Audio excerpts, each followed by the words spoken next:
Once, humanity was limited by its own body.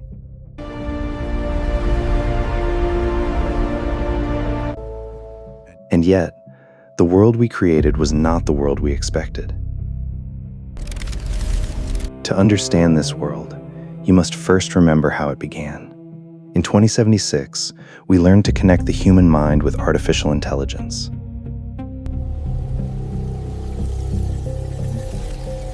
This became CI. Humanity gained the ability to see, feel, and act through another body. An android could go where a human would die within minutes and bring back what we needed most. Beneath the Earth, extracting what the surface no longer had, an android works a resource outpost inside a violent polar storm. And into space, the beginning of an economy no human body could have built alone. We began building new worlds without sending ourselves there. Mars. Depths. Frost. And then CI entered every home. People worked, traveled, communicated, and lived through machines. Gradually, we began to forget that we even had bodies of our own. But the first great step had a price. Our brains were never built for endless life inside a machine. We began to age faster.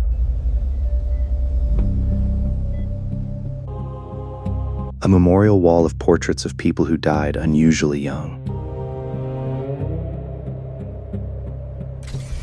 But we could no longer go back. Then something happened that nobody expected. The android arrives again at its former owner's home, as if deliberately returning. They repeated human habits. Some said they were only remnants of human memory. Others asked for the first time whether the machines had become conscious. But the second wave had begun much earlier.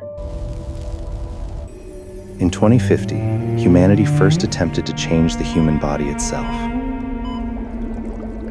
Vestor was created to build a body capable of becoming more than human. One experiment ended in death. The other was a success. Humanity became afraid of its own discovery. The project was closed. The archives disappeared. But the technology did not.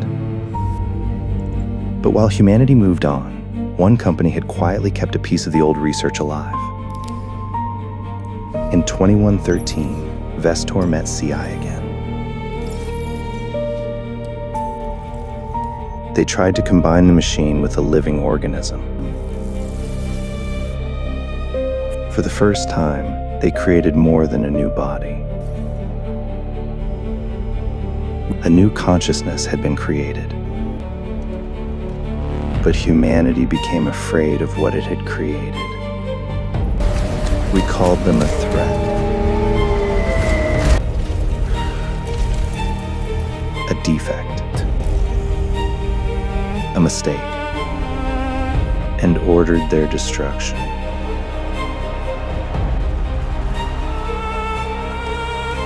Their deaths became a game. And the truth we did not want to know.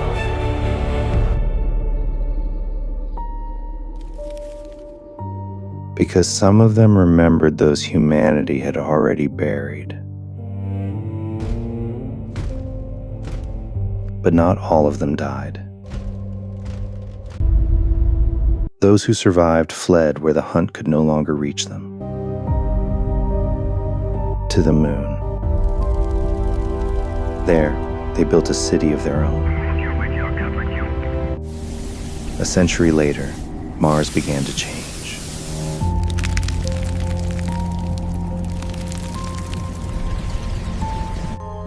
We learned to change not only ourselves, but life itself.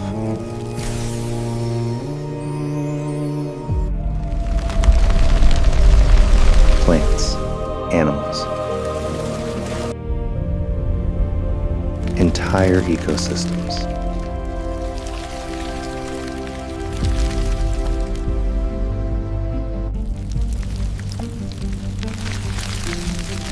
The red desert began to turn green.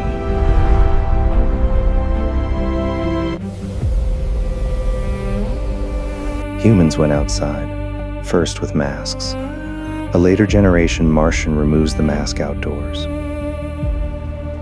A group of Martian-born humans walk naturally outside without masks or suits. But the world believed we had simply changed Mars. In truth, Mars had changed us. The dust is worse today. Those born there were no longer exactly like us. When one dispute among the Martians themselves broke their long silence, Earth learned the truth. Genoadaptation gave humanity a new kind of expedition, not to visit new worlds, but to seed them. And so began the age of colonizers. But every departure took something from the world being left behind. The layers that once held the world in balance had grown too thin, and the reaction had already begun. Where it was once cold, it became unbearable. Where it was once hot, the heat became merciless. Some land disappeared beneath the sea, and some chose to follow it downward toward what the depths still offered. Surface instability forces people to relocate underground. Even the forests became something else entirely.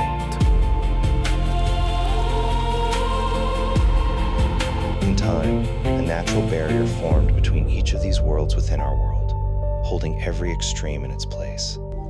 We could no longer hope to restore what was lost, so we chose to adapt what would come after us. Not by changing the people already living, but by giving the next generation genes built for the world we now had. Atralux, beneath the water. Eternal ridge, among the endless cold. Cuprum alta, in the deserts. Dust haven, beneath the ground. For them, the extreme was simply home.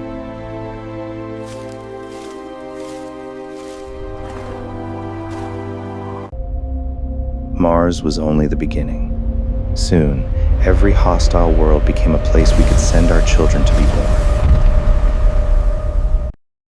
The Orans, the Engaleoti, the Egids, humanity's descendants, each shaped by the world that raised them. Humanity was no longer one. And by now, even the biorobots on the moon no longer needed to hide. Long before CI ever had a name, there was Nessus. And when it failed, its failure became CI instead. But the final turning point changed something deeper than the body. It changed the mind itself. The old project, once erased from history, returned. We learned to combine the genome, neural architecture, artificial intelligence, and consciousness into a single system.